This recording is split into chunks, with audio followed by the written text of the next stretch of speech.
हमारे प्यारे नबी हज़रत मोहम्मद रसूलुल्लाह, उनकी शान में किसी ने पंजाबी में 4 मिसरे कहे, पहले वो सुन लीजिए, क्योंकि कुरान पाक के बाद ज़रूरी है ना नात शरीफ होनी। तो आप लोगों ने तो कुरान पाक भी सही तरह सुनने नहीं दिया।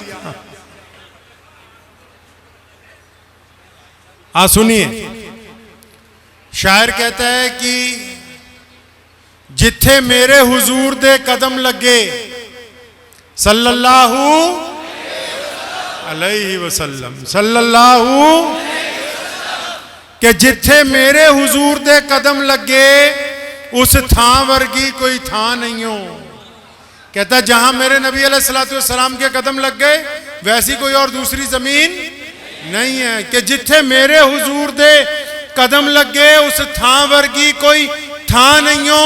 जिस दियां कसमा अर्श ते रब खावे उस ना वर्गा कोई ना नहीं हो। ते जेड़ी मेरे हुजूर दा मुंह चुमे। अब यहां एक वो औरत की बात करता है, एक खातून है जो मेरे नबी अलैहिस्सलातु वस्सलाम के चेहरे पर बोसे देती है, कभी नबी अलैहिस्सलातु वस्सलाम की आंखों को चूमती है, कभी माथे को, कभी रुखसारों को, कभी होंठों को, तो उसका भी जिक्र कर रहा है यहां। कहते हैं कि जिथे मेरे हुजूर दे कदम लगे उस थां वर्गी कोई थां नहीं हो। जिस दियां कसमा अर्श ते रब खावे उस ना वर्गा कोई ना नहीं हो। ते जेड़ी मेरे हुजूर दा मुंह चुमे उस मां वर्गी कोई मां नहीं हो। चलो चलिए जालियां कोल बइये ओदी छां वर्गी कोई छां नहीं हो। कि हो लाखों सलाम उस आका पर, हो लाखों सलाम उस आका पर, जुल्म लाखों जिसने तोड़ दिए, दुनिया को दिया पैगाम सकूं, तूफानों के रुख मोड़ दिए। उस मोहसिन आलम ने दुनिया में क्या क्या न दिया इंसानों को, दस्तूर दिया, मंशूर दिया, नई राहें दी, नए मोड़ दिए।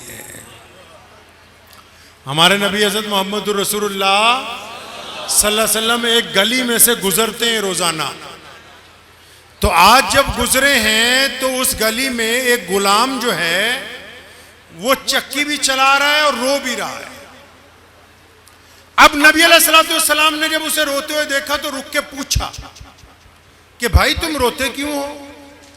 अच्छा वो गुलाम नहीं जानता ये अल्लाह के नबी अलैहिस्सलातु वस्सलाम। तो उसने, बातें खत्म नहीं हुई अभी आप लोगों की, मैं बिना मजाक के कह रहा हूं, 10 यहां से भी 5-6 आदमी उतर के नीचे बैठो भाई, उतरो नीचे, उतरो 5-6 लोग। अरे हाँ वही तो कह रहा हूं, उतर जाओ अपने भाइयों के एहतराम में। आप अपने भाइयों की मोहब्बत में उतर जाइए, कोई बात नहीं यार, बस और उतर जाओ थोड़ा सा, कोई बात।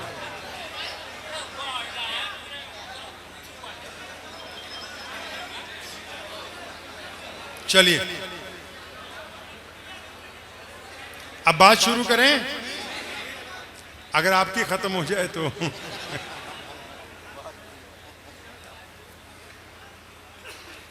ये तो हमारे एमएलसी साहब और इधर हमारे इकबाल भाई, इकबाल ही नाम है आपका, एक वो हमारे पंजाब में रहते हैं नईम भाई।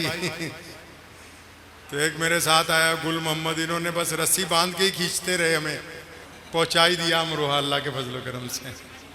और हम आए भी नबी अलैहिस्सलातु वस्सलाम की मोहब्बत में ही हैं। आपसे हमारा जो ताल्लुक है और हमसे जो आपका ताल्लुक है ये मोहम्मद रसूलुल्लाह सल्लल्लाहु अलैहि वसल्लम की निस्बत के साथ है। इसलिए जब रसूलुल्लाह सल्लल्लाहु अलैहि वसल्लम का नाम आए तो अदब के साथ बात सुननी है, गुफ्तगू नहीं करनी दरमियान में। तो नबी अलैहिस्सलाम गुजर रहे हैं, वो गुलाम रो रहा है, चक्की चला रहा है। तो प्यारे पैगंबर अलैहिस्सलातु वस्सलाम ने उससे पूछा कि भाई तुम रोते क्यों हो? तो उस गुलाम ने कहा कि ये प्यारी सूरत वाले, हमारे नबी अलैहिस्सलाम ने जब ऐलान नबूवत किया था ना, तो बहुत सारे लोग जो इब्तिदा में मक्के में थे, जो नबी अलैहिस्सलाम को पहली बार देखते थे तो वो अपने पास से ही रसूलुल्लाह सल्लल्लाहु अलैहि वसल्लम का एक नाम रख लेते थे। मिसाल के तौर पे आप किसी को देखें तो आपको नाम नहीं पता होता, तो आप अपने पास से एक नाम रख लेते हैं, भी काला है, गोरा है, लंबा है, छोटा है, अपने पास से। तो हमारे नबी अलैहिस्सलातु वस्सलाम को अगर कोई देखता था तो अपने पास से नाम रख लेता था प्यारी सूरत वाले। वो सूरत ही इतनी प्यारी है कि वैसी कोई सूरत कायनात में आई नहीं है। तो उस गुलाम ने नबी अलैहि सलाम को देखा, कहा प्यारी सूरत वाले, मैं रोता इसलिए हूं क्योंकि मेरे मालिक ने कहा है कि सो। तो उन्होंने फिर उनसे पूछा कि इसमें रोने वाली क्या बात है, लोग मेहनत करते हैं। तो उस गुलाम ने कहा, नहीं प्यारी सूरत वाले, वो मुझे बुखार चढ़ा हुआ है ना, तो मेरा जो मालिक है उमैया, उसने मुझ पर पाबंदी लगाई है कि गर्चे बुखार चढ़ा रहे तुमको ये चक्की चलानी होगी हर हालत में। अब हमारे नबी अलैहिस्सलाम ने जब ये बात सुनी तो आप सल्लल्लाहु अलैहि वसल्लम ने क्या कहा पता है? प्यारे नबी अलैहिस्सलाम ने उस गुलाम को कहा कि तुम फिक्र ना करो, हम तुम्हारी मदद करेंगे। फिक्र ना करो, हम तुम्हारी मदद करेंगे। इतना कह के नबी अलैहिस्सलाम वहां से चल पड़े। जब आप सल्लल्लाहु अलैहि वसल्लम चले गए तो गुलाम सोचता है कि बहुत सारे लोग इस शाहराह से गुजरते हैं, रास्ते से, मुझे रोता हुआ भी देखते हैं, मुझे पूछते भी हैं, लेकिन आज तक कोई पलट के नहीं आया। अभी वो ये सोच ही रहा है कि नबी अलैहिस्सलाम वापस तशरीफ ले आए और आप सल्लल्लाहु अलैहि वसल्लम के एक हाथ में खजूरें और दूसरे हाथ में गर्म दूध का प्याला है।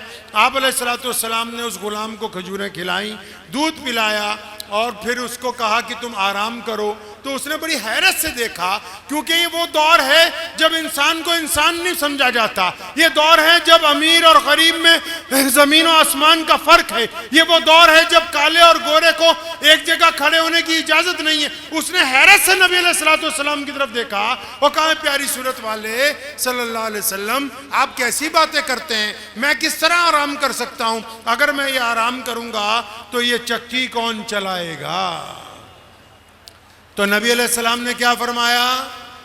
प्यारे पैगंबर अलैहिस्सलाम ने फरमाया था कि आप आराम करो, आपकी जगह ये चक्की मैं चला दूंगा। ये है हमारे मुहम्मदुर रसूलुल्लाह सल्लल्लाहु अलैहि वसल्लम। और फिर लगातार कई दिन मोहम्मद रसूलुल्लाह सल्लल्लाहु अलैहि वसल्लम रोजाना उसके लिए खाने पीने का सामान लाते हैं, उसकी जगह चक्की चलाते हैं। और जिस दिन वो तंदुरुस्त हो गया, नबी अलैहिस्सलाम जब जाने लगे तो उस बंदे ने नबी अलैहिस्सलाम से पूछा है कि ये प्यारी सूरत वाले, आपका नाम क्या है? अब यहां बीच में एक बात कहूं, नबी अलैहिस्सलाम को जब उसने पूछा ना आपका नाम क्या है, तो आप सल्लल्लाहु अलैहि वसल्लम ने कहा काम हो गया, नाम में क्या रखा है? जी एमएलए साहब, आधे लीडर तो इसलिए नाराज हो जाएंगे कि हमारा नाम नहीं छापा। एमएलए साहब के पास आ जाए, जी हमारा अखबार में नाम ही नहीं आया। और यहां नबी अलैहिस्सलाम क्या समझा रहे हैं? भी काम हो गया, नाम में क्या रखा है? उसने कहा नहीं, ये प्यारी सूरत वाले, मैं अपने मोहसिन को किस नाम से याद करूं? तो हमारे नबी अलैहिस्सलाम जब किसी को अपना नाम बताते थे, जो उनकी अंगूठी के ऊपर जो मोहर जो सब्त थी, वो इन्हीं अल्फाज में कहते थे कि मैं मोहम्मद हूं, अल्लाह का रसूल। जब नबी अलैहिस्सलाम ने यह बात कही तो उस गुलाम ने नबी अलैहिस्सलाम के हाथ पकड़ लिए, फरमाया या रसूलुल्लाह सल्लल्लाहु अलैहि वसल्लम, मेरा मालिक जो आपका दुश्मन है उमैया सच कहता है। और भाई क्या सच कहता है? वो लोगों को कहता फिरता है कि मोहम्मद अलैहिस्सलाम से मत मिलना। अरे भाई क्यों ना मिले? अरे वो ये कहता है लोगों को कि अगर मोहम्मद से मिल लोगे तो फिर मोहम्मद के ही हो जाओगे।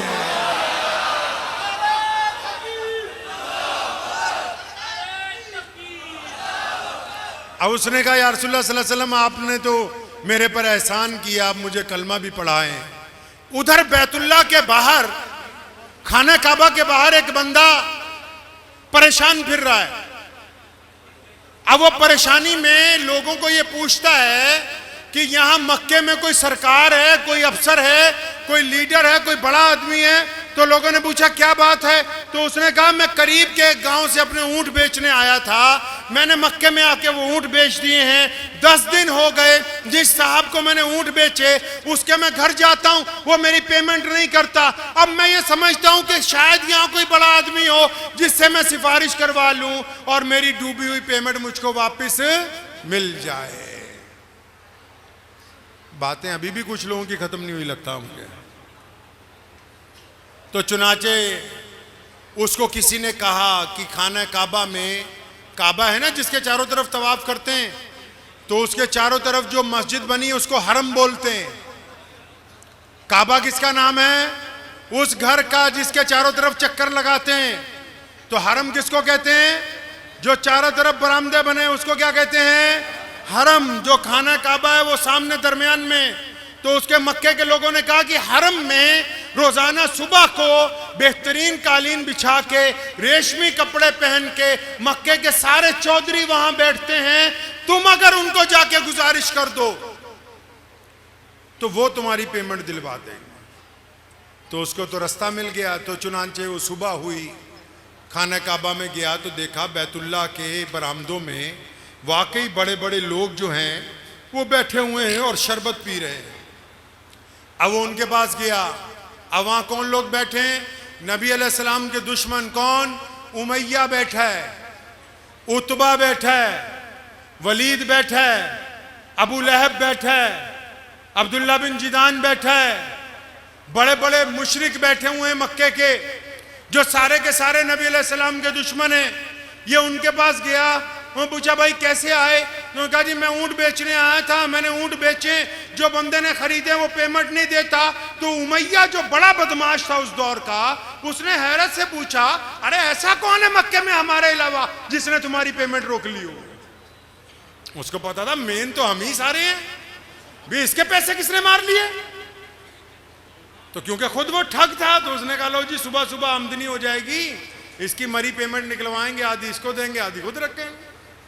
अब जब उसने उमैया ने उस बंदे से ये पूछा कि भाई तुम्हारे पैसे किसने मारे, नाम बताओ, तो उसने कहा जी मेरे पैसे तो अबू जहल ने मार लिए। अब जब अबू जहल का नाम आया तो उमैया भी हंसने लगा। क्यों? वो उनका बादशाह है, उनका सरगना है। उमैया भी उसी के मतहत है, उतबा भी, वलीद भी, वो सारे हंसने लगे जोर जोर से। अब ये बंदा बड़ा परेशान हुआ कि यार मैंने तो इनको बताया कि जिस बंदे ने मेरे पैसे मार लिए, मैंने उसका नाम बताया, ये मुझसे मजाक कर रहे हैं। तो उमैया जो था नबी अलैहिस्सलाम का बदतरीन दुश्मन था, सैयदना बिलाल हबशी का मालिक था, बिलाल उसी के गुलाम थे। तो उसके दिमाग में एक शरारत आई। क्या शरारत आई? ऐसे घूम जा, उधर मुंह उधर कर ले और घूम जा। तो उमैया के जहन में एक शरारत आई। क्या शरारत आई पता है? उमैया ने उस बंदे का बाजू पकड़ा, उसको खाना काबा की तरफ इशारा किया, और वहां नबी अलैहिस्सलाम बैठे हुए। कहां? खाना काबा से टेक लगा के हमारे प्यारे पैगंबर अलैहिस्सलाम बैठते थे रोजाना। तो उमैया ने उस बंदे को नबी अलैहिस्सलाम की तरफ उंगली का इशारा करके कहा कि वो जो सामने सफेद कपड़ों में है। उसने कहा हाँ। कहता बस उनके पास चला जा, वो तेरा काम बना देंगे। अंदाजा लगाओ, रसूलुल्लाह के दुश्मन का भी यकीन है जी, बदतरीन दुश्मन का भी यकीन है। किस बात पे? कि जो मोहम्मदुर रसूलुल्लाह के दर पर चला जाए उसकी सुनवाई होगी, वो खाली हाथ वापस आने वाला है नहीं। ये उनका भी यकीन है दुश्मन का कि मोहम्मदुर रसूलुल्लाह सल्लल्लाहु अलैहि वसल्लम के दर पर अगर कोई चला जाए। और आज भी हमारा यकीन है, आज भी अगर दरे रसूल पर खड़ा होकर कोई मोहम्मदुर रसूलुल्लाह सल्लल्लाहु अलैहि वसल्लम से फरियाद लगा दे तो मोहम्मदुर रसूलुल्लाह उसको खाली वापस नहीं भेजते हैं।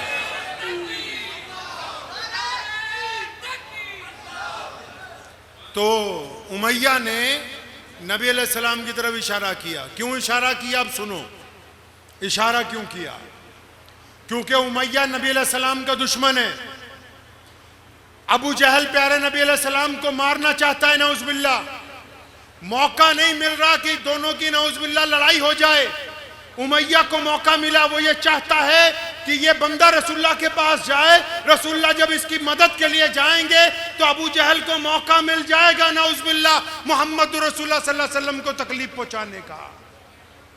अब वो बंदा वो जब गया नबी अलैहिस्सलातु वस्सलाम की तरफ, तो मैंने पहले अर्ज की आपको कि उसने नबी अलैहिस्सलातु वस्सलाम की तरफ देखा, उसने भी अपने पास से नाम रख लिया। अरे सूरत ही इतनी प्यारी है कि जो देखेगा तो देखता ही रह जाएगा। उसने भी कहा कि ये प्यारी सूरत वाले आप पर सलाम हो, जो अरब का रवाज है।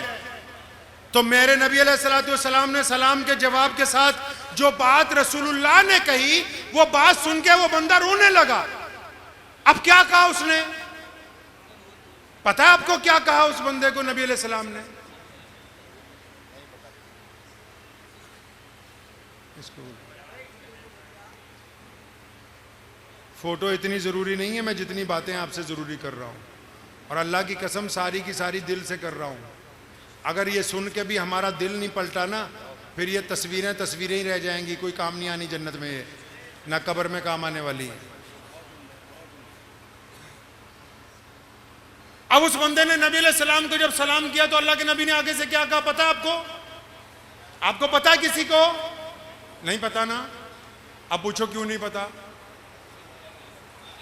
नहीं। मौलवी की तनख्वाह कितनी है आपके यहां?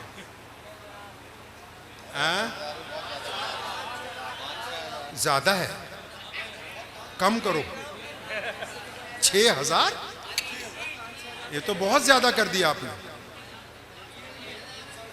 ज्यादा कर दी। MLC साहब मेरे एक दोस्त हैं, हम दोनों 5-6 लोग थे, पंजाब वक्फ बोर्ड में भी काम करने का मौका मिला मजहबी उमूर की चेयरमैनी में। तो मैंने कहा मौलवियों की तनख्वाह बढ़ाते हैं, तो कहने लगे नहीं यार उस्मान भाई 6-7 हज़ार ठीक है। तो मैंने कहा नहीं यार 20,000 होनी चाहिए। तो कहने लगे नहीं यार 7,000 ठीक। तो अचानक मैंने उनको पूछा मैं यार जूता बड़ा अच्छा पहन रखा है। तो कहने लगे भी ये एडिडास कंपनी का है। तो मैं कहा ये कितने का आता है? तो बोले ये 22,000 रुपये का आता है।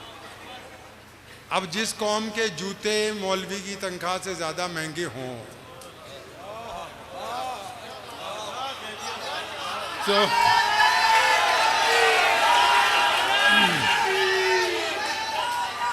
अब उन्हें जूतों की जरूरत है, मौलवियों की तो है नहीं।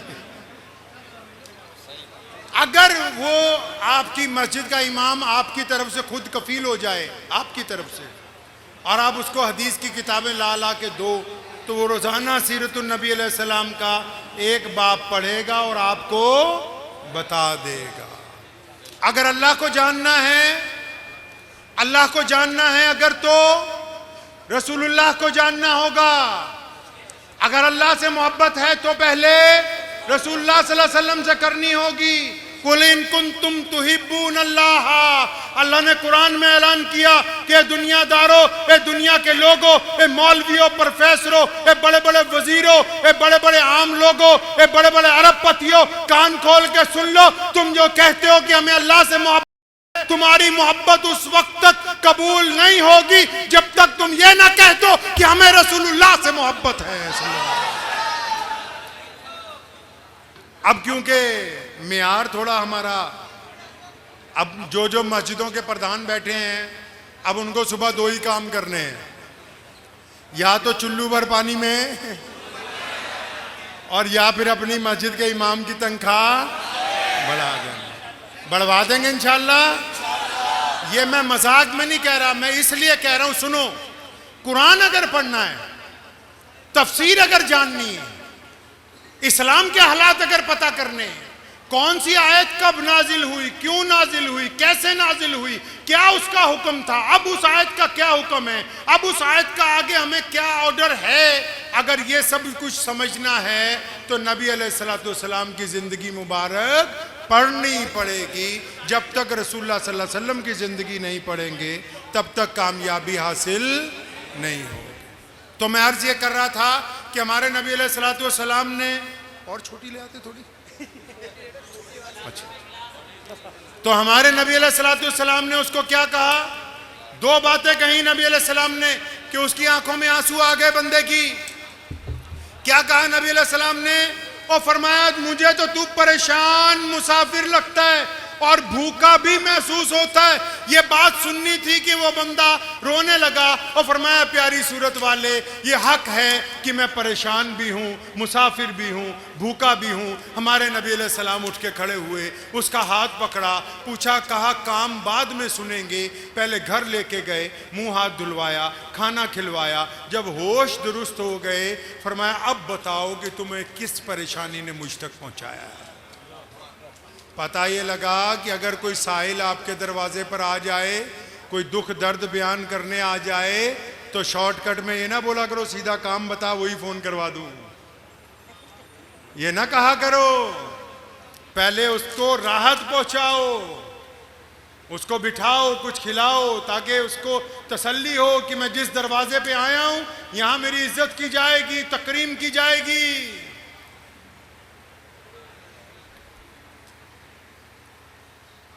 चुनांचे नबी अलैहिस्सलाम ने, अपने पास ही रख लीजिए, नबी अलैहिस्सलाम ने जब उसने खाना खा लिया ना, तो सुनो, पैगंबर अलैहिस्सलाम ने पूछा, हाँ भाई क्या काम है? तो बंदे ने कहा, जी मैं एक ऊंट बेचता हूं, मक्के की मंडी में ऊंट बेचे, मेरे ऊंट किसी ने खरीदे, वो मेरी पेमेंट नहीं देता है और मैं रोज सुबह जाता हूं, परेशान हूं। तो नबी अलैहिस्सलाम ने पूछा, कौन है भाई जिसने तेरे ऊंट रख लिए, पैसे नहीं देता? तो उसने कहा कि उसका नाम अबू जहल है। अब अबू जहल तो नबी अलैहिस्सलाम का दुश्मन है, फरमाया मेरी उम्मत का फिरौन है। अब रसूलुल्लाह ने जब अबू जहल का नाम सुना सल्लल्लाहु अलैहि वसल्लम ने, तो ये नहीं कहा कि मेरी उससे बनती नहीं है, उसका हाथ पकड़ा, फरमाया चल हम तेरे पैसे दिलवा देते हैं। समझ आई बात? नहीं कि अगर एमएलसी साहब कहते हैं कि किसी का काम करवा दे, तो उस बंदे के साथ चल के जाके काम करवाना रसूलुल्लाह की सुन्नत है, चल के साथ जाके काम करवाना। अब उधर उमैया ने अपने गुलाम को बुलाया, उसको जासूस बनाया, कहता नबी अलैहिस्सलाम के पीछे पीछे जा, जब अबू जहल के दरवाजे पे जाएंगे, जब टकराव होगा, जब लड़ाई होगी, हमें आके बताना है, ताकि हम भी नौज़ुबिल्लाह उस लड़ाई में शरीक हो जाएं। अब इधर नबी अलैहिस्सलाम चल पड़े, उस बंदे को लेके अबू जहल के घर पहुंचे। दरवाजा जब खटखटाया, अंदर से अबू जहल निकला, तो पैगंबर अलैहिस्सलाम ने फरमाया, हाँ पंजाबी में बताता हूं तुम्हें, फरमाया हाँ हुण गरीबां नाल भी ठगी, भी आम बंदियां नूं भी मारी जाएगा। बहादुर तो वही होता है ना जो बराबर के लोगों से बात करे। तो फरमाया तू गरीबों के साथ भी यार। तो अबू जहल कांपने लगा, वो जासूस पीछे खड़ा हुआ देख रहा था। वो तो इस चक्कर में आया था ना कि अबू जहल नौज़ुबिल्लाह रसूलुल्लाह पर इतनी बार हमला कर चुका है, आज उसके घर पर जाएंगे तो नबी अलैहिस्सलाम के खिलाफ वो कुछ करेगा, मैं उमैया को आके बताऊंगा, फिर हम लोग इस तमाशे में शरीक होंगे।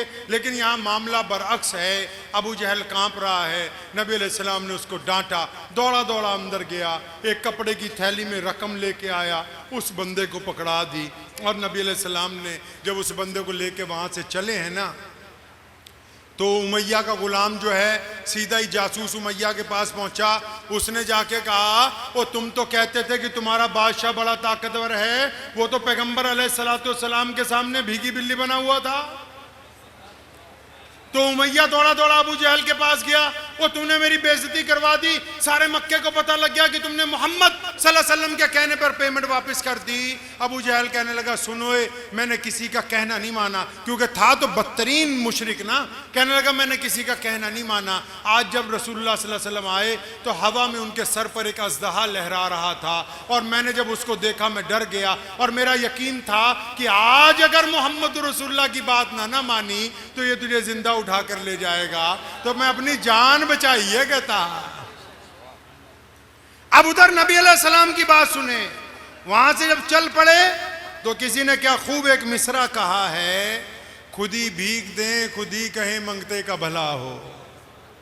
देते भी तो मोहम्मद रसूलुल्लाह सल्लल्लाहु अलैहि वसल्लम है ना, जो उनके दरवाजे पर जाता है मोहम्मद रसूलुल्लाह सल्लल्लाहु अलैहि वसल्लम उसकी सुनते हैं ना, तो उस गरीब आदमी की सुनी, उसका काम करवा दिया, और दुआ भी दे रहे हैं चल जा तेरा अल्लाह भला करेगा।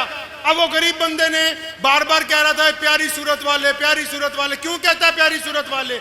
आप कभी मौलवियों को पूछेंगे ना, ऐसे नहीं तनख्वाह बढ़ाने के बाद, समझ गए ना, आप कभी अगर मौलवियों को पूछेंगे कि नबी अलैहिस्सलाम का चेहरा, नबी अलैहिस्सलाम की जुल्फें, नबी अलैहिस्सलाम की मुबारक आंखें, आप अलैहिस्सलाम के मुबारक हाथ, आप अलैहिस्सलाम के मुबारक आपकी मोहरे नबूवत, नबी अलैहिस्सलाम की मुबारक पिंडलियां, आप अलैहिस्सलाम के मुबारक कंधे, ये हुलिया बुखारी में किसने लिखा है, अबू दाऊद में किसने लिखा, ये किसने बयान किया? तो उन बयान करने वालों में अशराए मुबश्शरा नहीं है, उन बयान करने वालों में बदरी सहाबी नहीं है, उन बयान करने वालों में कोई करीबी नहीं है, बल्कि एक देहाती औरत उम्मे माबद ने नबी अलैहिस्सलाम के हुस्न जमाल को रिवायत किया है कि नबी अलैहिस्सलाम मक्के से मदीना हिजरत के दौरान उम्मे माबद के घर पर रुके थे कुछ देर के लिए। उम्मे माबद नबी अलैहिस्सलाम को देखती रह गई। शाम को जब अबू माबद आया तो अबू माबद ने उम्मे माबद से पूछा कि आज घर में रौनक है, घर में खुशबू है, घर में रोशनी है, आज क्या हुआ, हमारे घर कौन आया? तो उम्मे माबद नाम पूछना भूल गई थी रसूलुल्लाह सल्लल्लाहु अलैहि वसल्लम का। तो उसने हफरा तफरी में कहा, ए अबू माबद, आज हमारे घर पे मुबारक आया था। मतलब जिनके आने से हर शय मुबारक हो गई, आज वो आए थे। तो चुनाचे नबी अलैहिस्सलाम को वो बंदा भी यही कह रहा था बार बार, प्यारी सूरत वाले। अब जब काम हो गया तो नबी अलैहिस्सलाम को वो कहता है कि प्यारी सूरत वाले, आपका नाम क्या है? आप सल्लल्लाहु अलैहि वसल्लम कहते हैं, काम हो गया तो नाम में। अब ये वो कह रहे हैं जिनको नाम के पीछे तकलीफ भी बहुत हो, जो फौरन ही आ जाए, अजी चेयरमैन साहब ये देखियो फलां ने अपना नाम छाप लिया, हमारा नहीं छापा। वही आम बंदे तो आम मौलवियों का पंगा पड़ जाता है, कहते यार हमारा नाम छोटा तुम्हारा बड़ा। तो ये सीरत इसलिए बयान कर रहे हैं ताकि बीमारियां साथ साथ में पकड़ में आती रहें। तो नबी अलैहिस्सलाम को जब आप सल्लल्लाहु अलैहि वसल्लम ने उसे बताया ना कि मैं मोहम्मद हूं, अल्लाह का रसूल, तो उसने आपका हाथ पकड़ के कहा, यार रसूलुल्लाह सल्लल्लाहु अलैहि वसल्लम, मक्के के लोग सच कहते हैं, वो मुझे बार बार कहते रहे पिछले 10 दिन में कि मोहम्मद से ना मिलना, अगर कोई उनसे मिलेगा तो फिर वो उन्हीं का होके रह जाएगा। अब हमारे नबी अलैहिस्सलाम मक्कातुल मुकर्रमा में क्योंकि जुल्म की जब इंतहा हो गई, जब अम्मार बिन यासिर की खाल उधेड़ी गई, जब सैयदना सुमैया रज़ियल्लाहु ताला अन्हु के टुकड़े कर दिए गए, जब सैयदना यासिर रज़ियल्लाहु ताला अन्हु शहीद हो गए, अल्लाह ने हुक्म दे दिया, ए मेरे हबीब आप मक्के से निकलिए, अब मदीनतुल मुनव्वरा की तरफ कूच की तैयारी कीजिए। अब नबी अलैहिस्सलातु वस्सलाम इस हुक्म के इंतजार में है कि जिस दिन हुक्म आएगा तो आप सल्लल्लाहु अलैहि वसल्लम वहां से चल पड़ेंगे। लेकिन उन्होंने अपने एक दोस्त को ये राज बता दिया। किसको राज बता दिया जी? अपने दोस्त को। कौन है दोस्त नबी अलैहिस्सलाम का? जोर से बताओ जी, कौन है दोस्त? हजरत अबू बकर हैं। कौन है जी? कौन है? अबू बकर हैं। कौन है? सबसे बड़े मुसलमान कायनात में। कायनात में नबियों के बाद सहाबा में सबसे बड़े मुसलमान नबी अलैहिस्सलाम ने इसकी दर्जाबंदी की है। 1,24,000 सहाबा हैं। कितने? उनमें 313 बदरी सहाबी उनसे ज्यादा अफजल। 1,24,000 में अगली सफ में कौन है? बदर में जो शरीक हुए बदरी। और उन बदरियों में भी 10 आदमी सबसे आगे, जिनको कुरान ने कहा शराए मुबश्शिरा, जो 10 सहाबी हैं कि ये 10 सहाबी रसूलुल्लाह सल्लल्लाहु अलैहि वसल्लम के करीबी हैं। इनको दुनिया में कह दिया गया कि आप अल्लाह के महबूब के साथी हैं जन्नत में, उनको हम अशराए मुबश्शिरा कहते हैं। फिर उन 10 में भी एक दिन नबी अलैहिस्सलाम मस्जिद नबी में आ रहे हैं, तो एक तरफ अबू बकर हैं, एक तरफ उमर बिन खत्ताब हैं। अबू बकर रज़ियल्लाहु अन्हु का हाथ एक हाथ में पकड़ा है, उमर बिन खत्ताब का दूसरे हाथ में, और अंदर दाखिल हुए। फरमाया, मेरे सहाबा, ये जिस तरह तुम आज मुझे देखते हो, कल क़यामत के रोज़ इसी तरह मैं अबू बकर और उमर को लेके जन्नत में अंदर दाखिल हो जाऊँगा। और फिर रसूलुल्लाह सल्लल्लाहु अलैहि वसल्लम यहीं नहीं रुके, ये रियासत की भी दर्जाबंदी है। ये नबी अलैहि सलाम समझा रहे हैं कि दीन कैसे चलाना है मेरे बाद।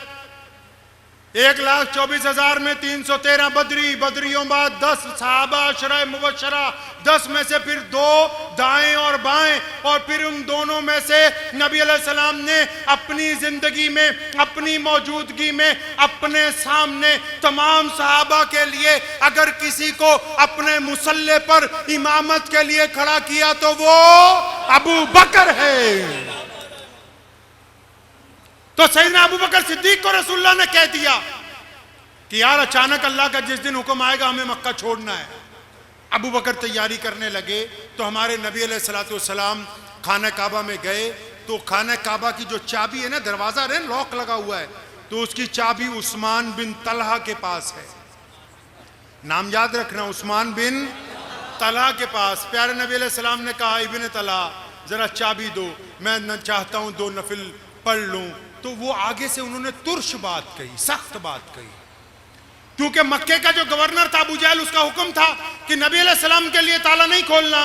तो उस्मान बिन तलहा ने कहा कि अगर कोई बच्चा भी आ जाए ना इनका, अबू जहल के खानदान का, तो मैं उसके लिए तो ताला खोल सकता हूं, आपके लिए। अब यहां हमारे नबी अलैहिस्सलाम ने क्या किया? प्यारे पैगंबर अलैहिस्सलाम ने ये नहीं कहा कि तुम मुझे बचपन से जानते हो, ये नहीं कहा हमारे मोहल्लेदार हो, ये नहीं कहा कि इस बैतुल्लाह के मुतवल्ली मेरे दादा ही थे, ये नहीं कहा कि हमारे खानदान की मलकियत है, ये नहीं कहा कि इसको बनाया मेरे दादा इब्राहिम अलैहिस्सलाम ने है। कोई मिन्नत नहीं की। सुनो सुन्नत नबी सल्लल्लाहु अलैहि वसल्लम। अपना हाथ उठाया और उस्मान बिन तलहा के कंधे पर थपकी मारी और फरमाया, इब्ने तलहा एक वक्त आएगा ये चाबी हम तुमसे वापस ले लेंगे। नबी अलैहिस्सलाम की बातों में एतमाद देखें। उम्मत को समझा रहे हैं कि अगर कभी किसी मौके पर किसी चीज की हुसूलियाबी के अंदर आप कमजोर हो, किसी इख्तिदार की हुसूलियाबी में आप कमजोर हो, किसी इमारत की हुसूलियाबी में आप कमजोर हो, तो मिन्नत ना करें, अपने आप को इस काबिल बनाएं कि एक वक्त आए कि वो तमाम चीजें आपके कदमों के अंदर पड़ी हुई है। तो नबी अलैहिस्सलाम ने क्या कह दिया कि एक वक्त आएगा चाबी हम तुमसे ले लेंगे। अब नबी अलैहिस्सलाम तो वहां से चले गए। अचानक एक दिन अल्लाह की तरफ से हुक्म आ गया, अल्लाह की तरफ से हुक्म आ गया। अच्छा, मेराज की जो शब थी ना, इससे पहले हुई थी, तो उसमें एक छोटा सा वाकया आपको सुना दूं, थोड़ा ईमान ताज़ा हो जाएगा। जब जिब्रील आए ना, तो नबी अलैहिस्सलाम अपने कमरे में आराम कर रहे थे। तो जिब्रील ने अल्लाह ताला को कहा कि या अल्लाह, आपका प्यारा महबूब जो है सल्लल्लाहु अलैहि वसल्लम, वो आराम फरमा रहे, सो रहे हैं। आपने मुझे कहा कि इनको मेराज पर लेके आओ। आप अगर कहें तो मैं आवाज दूं, कहूं या रसूलुल्लाह सल्लल्लाहु अलैहि वसल्लम? अल्लाह ने डांट दिया, ओए नहीं, मेरे महबूब को आवाज, अगर तुम कहीं अचानक आवाज दो और वो परेशान हो जाएं, अल्लाह इस बात को गवारा नहीं करते। तो जिब्रील ने हिम्मत जुटाई कि या अल्लाह, आप अगर कहें तो इनके जिस्म मुबारक को हाथ लगा के थोड़ा भींच दूं, आंखें खुल जाएं सरकार दो आलम सल्लल्लाहु अलैहि वसल्लम की। फिर रब्ब हक ने कहा, अरे इतने भी ऊंचा नहीं है जिब्रील कि मोहम्मद रसूलुल्लाह के दामन को हाथ लगा सके। अब जिब्रील परेशान है, वो क्या करे? उठाना है, जाने का वक्त हो रहा है। अल्लाह ने कहा, जिब्रील ऐसा करो, मेरे महबूब अलैहिस्सलाम के कदमों की तरफ हो जाओ। अब वो कदमों की तरफ खड़ा हो गया। रब्बे हक ने हुक्म दिया, जिब्रील अपने घुटने जमीन पे लगाओ। जिब्रील ने घुटने जमीन पे लगाए। या अल्लाह, अब क्या करना है? और फरमाया, अपने जो होंठ है ना, ये मोहम्मद रसूलुल्लाह के तलवों से जोड़ दे, ताकि इनकी ठंडक के साथ महबूब सल्लल्लाहु अलैहि वसल्लम की आंख खुल जाए।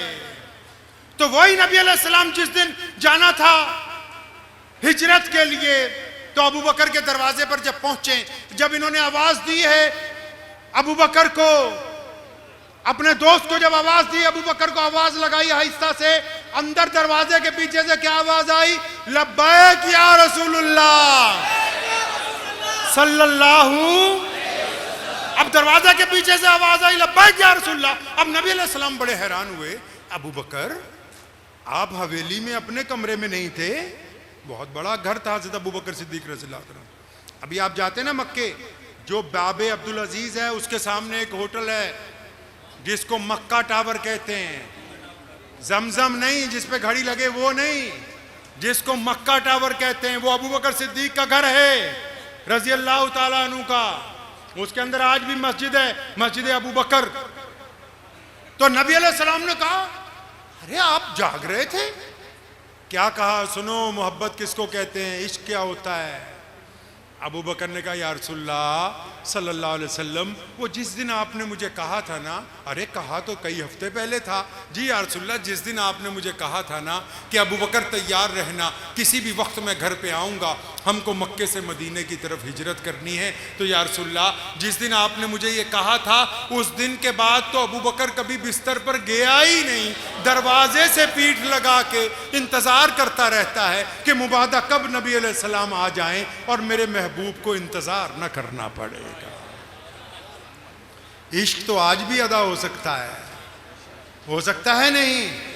इश्क तो आज भी हो सकता है। वो कहते हैं ना, जिनादा इश्क सादिक है, वो कद फरियाद कर दे हन, लबाते मोहरे खामोशी है, दिलाच याद कर दे हन। तो नबी अलैहिस्सलाम के साथ जब अबू बकर आ गए, अब जैसे ही ये मक्के से निकले, पूरे मक्का मुकरमा में जितने बादशाह थे, जितने वजीर थे, जितने कबीलादार थे, सब इकट्ठे हो गए। अलार्म लग गया कि जी मोहम्मद सल्लल्लाहु अलैहि वसल्लम चले गए, मोहम्मद सल्लल्लाहु अलैहि वसल्लम निकल गए। अब उनके लिए तो ये बड़ी नुकसान की बात थी। मुझे देखना जरूरी नहीं, सुनना जरूरी। दिल में, आंखों में वहां चले जाइए, आंखों में, दिल में वहां चले जाइए, बस मुझे सुनिए, तसव्वुर में उनके पास जाइए। तो नबी अलैहिस्सलातु वस्सलाम जब निकले तो सारे मक्के में हाई अलर्ट हो गया। हर एक जो वहां चौधरी होते थे, हर एक के पास 100-200 घोड़सवार होते थे। अब फौरन सबको बुलाया, पूरे मक्के की डिस्ट्रिक्ट के अंदर उनको फैला दिया भी किसी तरह अबू बकर सिद्दीक रज़ियल्लाहु ताला अन्हु को और रसूलुल्लाह सल्लल्लाहु अलैहि वसल्लम को नौज़ बिल्लाह गिरफ्तार कर लिया जाए। अब चुनांचे शाम हो गई, रसूलुल्लाह सल्लल्लाहु अलैहि वसल्लम का पता नहीं लगा। सुबह हुई पता नहीं, फिर शाम हुई पता नहीं, फिर सुबह हुई पता नहीं। अचानक एक दिन एक मुखबर आया, उसने आके अबू जहल को ये बात कही कि ये तो पता नहीं लग पा रहा कि नबी अलैहिस्सलातु वस्सलाम कहां पे हैं, लेकिन ये 100% पता लग गया कि उनको खाना कौन देता है, पानी कौन पहुंचाता है, उनका नाश्ता कौन पहुंचाता है। तो अबू जहल ने बड़ी उत्सुकता से पूछा, कौन है जो नबी अलैहिस्सलाम की मदद करता है? तो मुखबर ने कहा कि अबू बकर की बेटी है ना, नौजवान अस्मा बिनते अबू बकर। अस्मा बिनते अबू बकर जाती है, वो जो नबी अलैहिस्सलातु वस्सलाम को सारा सामान पहुंचा के आती। अब अबू जहल तो बच्चों को जानता था मक्के के, सीधा सैयदना अबू बकर सिद्दीक की कोठी पर पहुंचा। दरवाजा खटखटाया तो इत्तेफाक से अस्मा बिनते अबू बकर ने ही दरवाजा खोला। अब जब उन्होंने दरवाजा खोला तो अबू जहल ने देखते ही इतनी जोर से उनके ज़रब मारी कि अस्मा जो है लड़खड़ाती हुई गिरी, उनका एक कान जो है पत्थर में लग के फट गया। अब उसके बाद अबू जहल ने अस्मा बिनते अबू बकर को मारना शुरू किया है। मार मार के लहू लुहान जब कर दिया तो पीछे से भागता हुआ कोई उसका जानने वाला आया, उसने कान में आके कहा अबू जहल को कि मक्के के सरदार, ये जिस बिटिया को तू इतना मार रहा है ना, ये शहजादी है अबू बकर की, कोई मामूली ख़ानदान की बेटी नहीं है।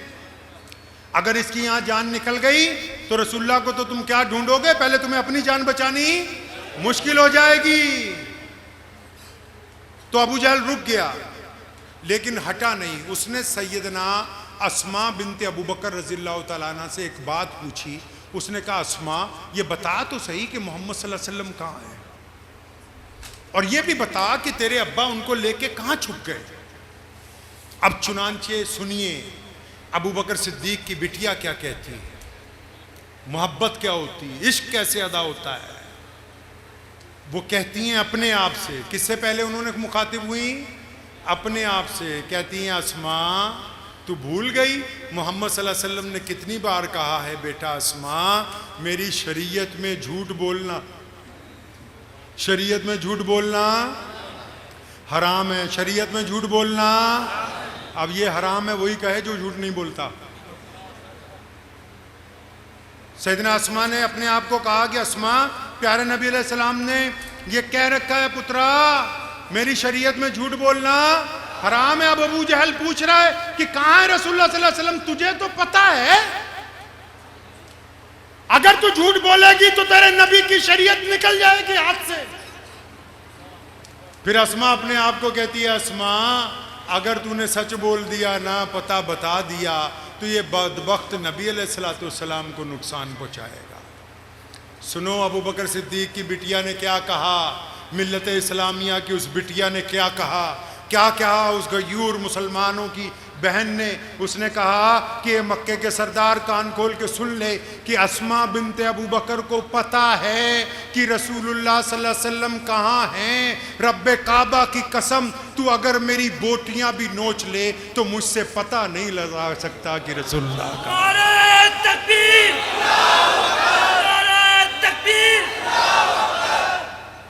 यानी सच बोल के शरीयत बचाई और जुल्म बर्दाश्त कर के नबी अलैहि सलाम की जाते मुबारक को बचाया। अब सुनो अगली बात, जब अबू जहल थक हार के चला गया, उसको पता है कि अबू बकर की बेटी है, बताएगी नहीं, तो अबू जहल जब चला गया वहां से, तो अस्मा बिनते अबू बकर रज़ियल्लाहु अन्हा जब घर में आई, हम तो कोई छोटा मोटा भी काम कर लेना अगर, तो पहले टेंशन होती भी किसी तरह फेसबुक पे आ जाए। हाँ,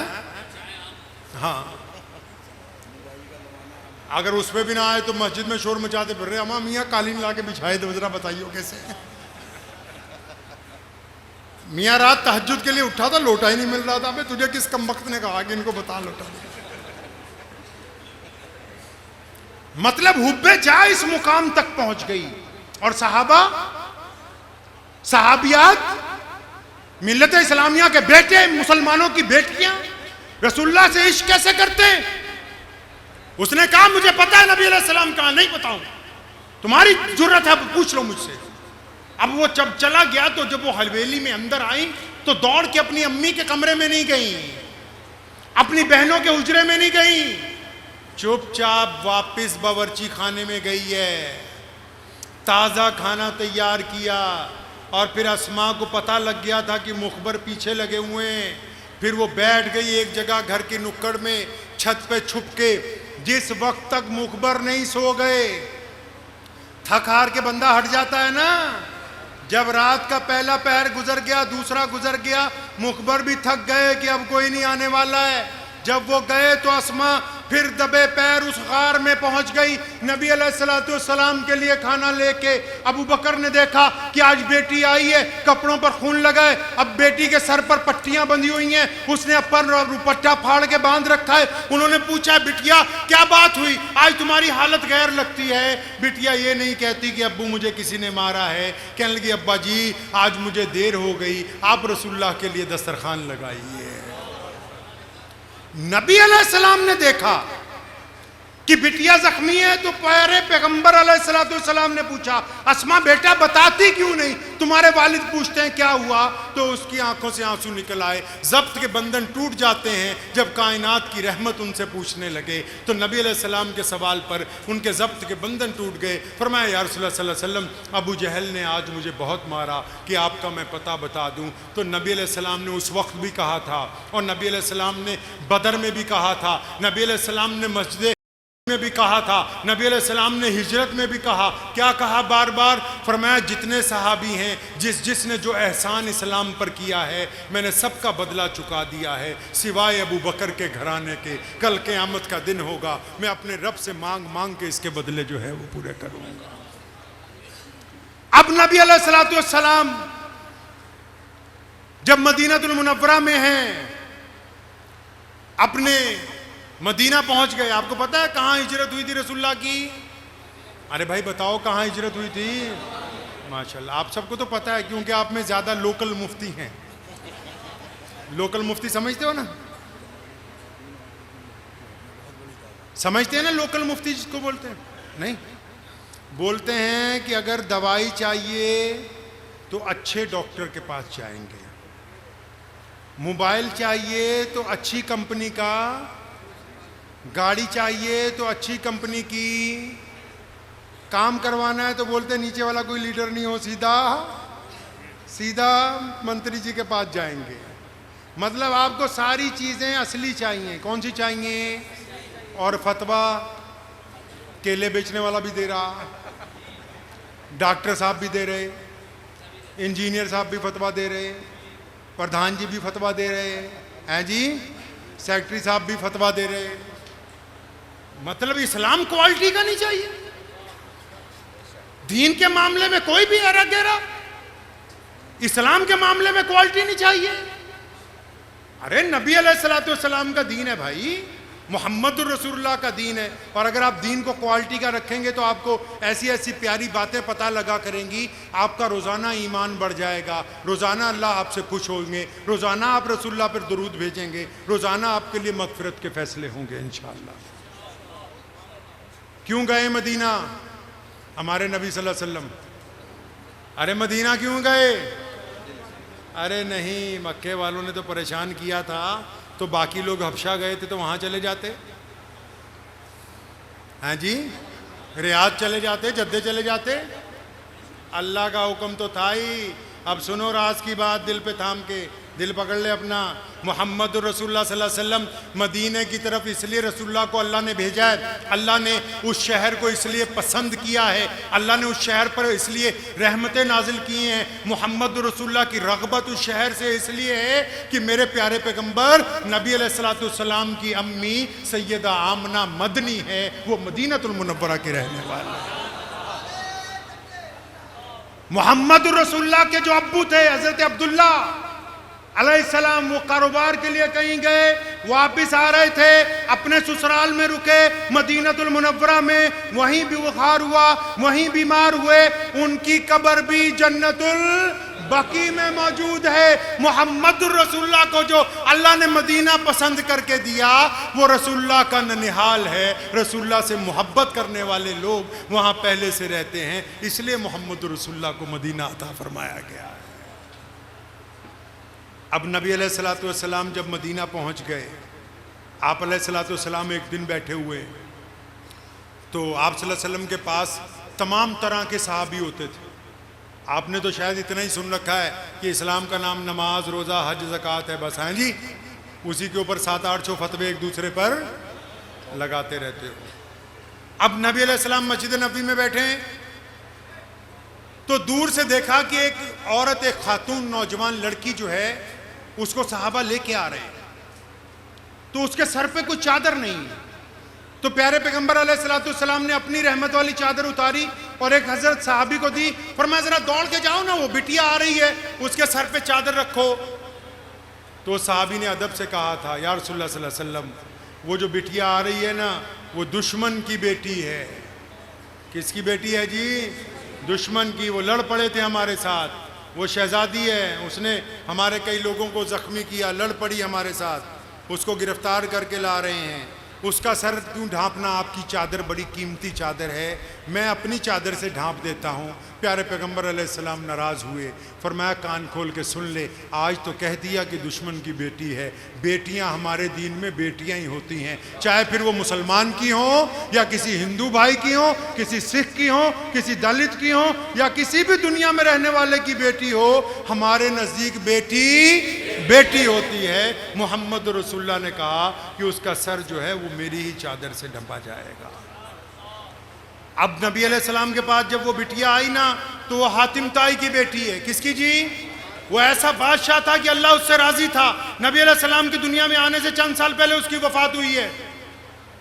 आज भी कोई ज्यादा पैसे बांटे तो हम लोग उर्दू में उसको कहते हैं कि हातिम ताई बन गया, मतलब इतने पैसे बांट रहा है। उसके घर से कोई खाली नहीं गया था। तो रसूलुल्लाह ने कहा तू हातिम की बेटी है, बता क्या चाहिए? उसने कहा या रसूलुल्लाह, मेरे साथ जो लोग आए हैं रिहा कर दो। अब नबी अलैहिस्सलाम जब वो बिटिया आई है ना, तो पैगंबर अलैहिस्सलाम ने उसके लिए नए कपड़े मंगवाए, उनके लिए सवारियां मंगवाई, उनके लिए तोहफे मंगवाए, उनके लिए रास्ते में सफ़र का खाना मंगवाया, ताकि क़यामत तक के आने वाले इंसानों को ये हम बता दें कि जब बेटियां घर पर आएंगी तो उनको बेहिसाब दे करके वापस भेजा जाए। आप सल्लल्लाहु अलैहि वसल्लम एक जगह खेमे में बैठे हुए, सहाबा का बार पहरा है। एक औरत आई, उसने सहाबा के नेज़े पकड़े हटा दिए, पर मैं पीछे हट जाओ, मैं रसूलुल्लाह की बहन हूं सल्लल्लाहु अलैहि वसल्लम। और एक साहबी दौड़ा दौड़ा अंदर गया, या रसूलुल्लाह बाहर एक औरत खड़ी है, वो ये दावा करती है कि मैं आपकी बहन हूँ। प्यारे नबी अलैहिस्सलाम ने फरमाया मैं तो सैयदा आमना का इकलौता ही बेटा हूँ, वो कौन है? तो साहबी ने कहा या रसूलुल्लाह वो अपना नाम शीमा बताती है। ओहो, फरमाया हाँ मेरी बहन है भाई, वो दाई हलीमा की बड़ी बिटिया है। हम दोनों ने एक ही माँ का दूध पिया। अब जब शीमा आई है, नबी अलैहिस्सलाम उठ के खड़े हो गए अपनी बहन के इस्तकबाल में। कौन उठ के खड़ा हुआ है पता है? अरे हमें कोई दो चार लोग सलाम कर दें तो बंदे की चाल बदल जाती है। कायनात में सिर्फ एक ही जात है, कौन? मुहम्मदुर रसूलुल्लाह, जिनको अल्लाह ने कहा, जिनको अल्लाह ने कहा कि ये प्यारे महबूब मैं तुम्हें सलाम करता हूं, और अपने बंदों को कहा कि मैं रसूलुल्लाह सल्लल्लाहु अलैहि वसल्लम पर सलाम भेजता हूं, तुम भी मेरे महबूब पर सलाम भेजा करो। अब नबी अलैहिस्सलाम उठ के खड़े हो गए, किसके लिए? अपनी बहन के लिए। और शीमा बूढ़ी हो गई। आप सल्लल्लाहु अलैहि वसल्लम जब बचपन में उनके घर गए थे ना, तो सिर्फ 2 महीने के थे। शीमा नबी अलैहिस्सलाम को गोद में लेके फिरती थी उस दौर में। तो नबी अलैहिस्सलाम ने कहा, शीमा आप बहुत बूढ़ी हो गई, चलो मेरे साथ मदीने, अच्छा घर दूंगा, खादमाएं दूंगा, सारा खर्च मेरा होगा, तुम्हें कोई बेपरवाह रहना है, मैं तुम्हारी खिदमत में खादिम लगा दूंगा। शीमा बड़ी खुश हुई, फरमाया या रसूलुल्लाह सल्लल्लाहु अलैहि वसल्लम आप तो ऐसे भाई हैं कि कायनात में आप जैसा भाई किसी और को नहीं मिला है। तो शीमा ने कहा, या रसूलुल्लाह मैं तो किसी काम से आई हूं, कुछ लोगों को छुड़वाना है। तो नबी अलैहिस्सलाम पहले जब कोई काम करते थे ना, सबसे मशवरा करते थे सहाबा से। आज जब बहन आई है तो अपने प्रिंसिपल सेक्रेटरी अबू बकर सिद्दीक को नहीं, अपने प्रिंसिपल सेक्रेटरी अबू हुरैरा को बुलाया, बिलाल हबशी को बुलाया, अनस को बुलाया, जल्दी जाओ या रसूलुल्लाह क्या हुक्म है, नए कपड़े लाओ भाई, सवारियां भी नहीं हो, चंद सिपाहियों का दस्ता भी लाओ, रास्ते में खाने पीने के लिए मेवे भी इकट्ठे करके लाओ। या रसूलुल्लाह ये इतना एहतमाम किसके लिए है? वो फरमाया देखते नहीं हो हमारी बहन आई है। ये अमरोहे वालों को भी बताना था नबी अलैहिस्सलाम ने कि जब बहन घर पे आया करे तो छुप छुप के बीवी से पूछ के पैसे ना निकालिए। रसूलुल्लाह की सुन्नत है कि जब बहनें घर आ जाएं तो फिर दिल खोल के उनकी मदद किया करते हैं, अगर ना भी जरूरत हो तब भी उनको अपने सर पर बिठाते हैं। मोहम्मद रसूलुल्लाह की सुन्नत है। आप सल्लल्लाहु अलैहि वसल्लम मस्जिद नबी में खुतबा दे रहे हैं, एक औरत सामने गेट पर आ गई, कोई बादशाहों वाले कपड़े नहीं, कोई हसीन जमील औरत नहीं। रसूलुल्लाह ने देखा, तमाम काम छोड़ दिए, तेजी से चल के गए, अम्मा जी अस्सलाम वालेकुम। उसने कहा वालेकुम सलाम, कंधे पे हाथ रख के पूछा बेटा कैसे हो? फरमाया अम्मा मैं तो बहुत अच्छा हूं, आज आप आ गई हो मैं और अच्छा हो गया हूं। साहबा एक दूसरे को पूछते हैं ये इतनी खुशकिस्मत बुढ़िया कौन है, वो ये इतनी खुशकिस्मत बुढ़िया कौन है कि रहमत आलम मेंबर से उतर गए, कौन है ये औरत? बिलाल ने उनको बताया पहचानते नहीं हो, ये मेरे नबी अलैहिस्सलाम की रज़ाई माँ है, दाई हलीमा है। क़यामत तक के लोगों को बताना था ना कि जब माएँ बेटों को मिलने आ जाएं तो कोई भी ज़रूरी काम हो उस काम को एक तरफ रख दो कि अपनी माँ की इज्जत के लिए, ताज़ीम के लिए चल के जाके जाना, ये रसूलुल्लाह की सुन्नत है। अब प्यारे नबी हज़रत मोहम्मद रसूलुल्लाह कहिए सल्लल्लाहु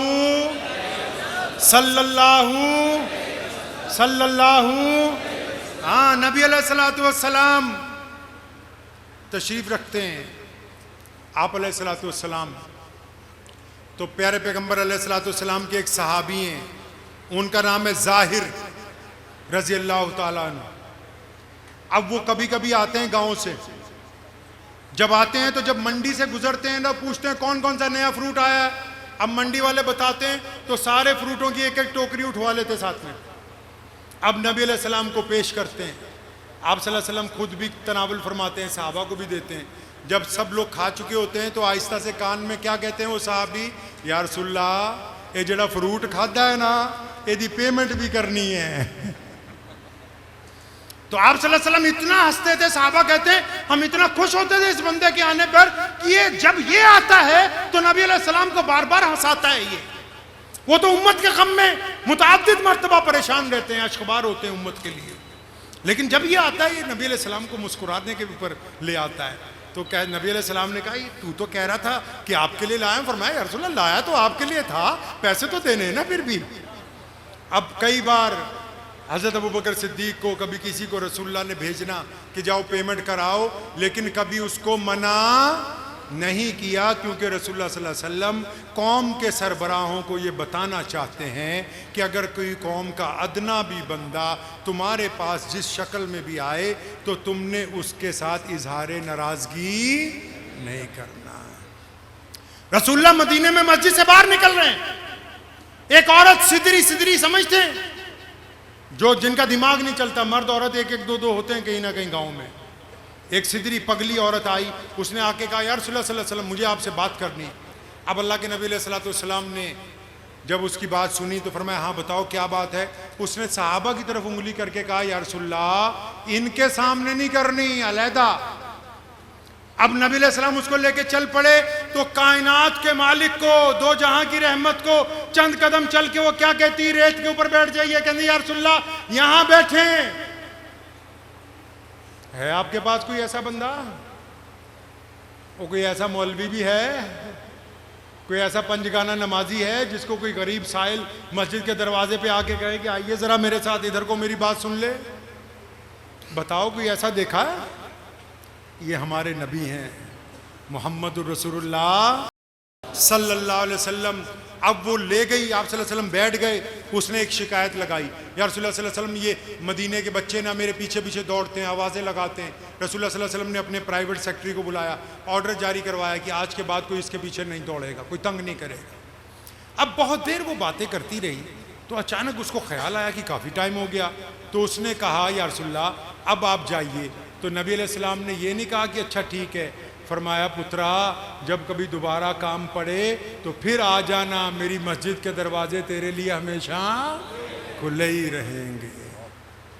ये तो आजकल कुछ मुतवल्ली पैदा हो गए, मस्जिद को कुंडी लगा नमाज हो गई, एसी बंद कर जमात हो गई,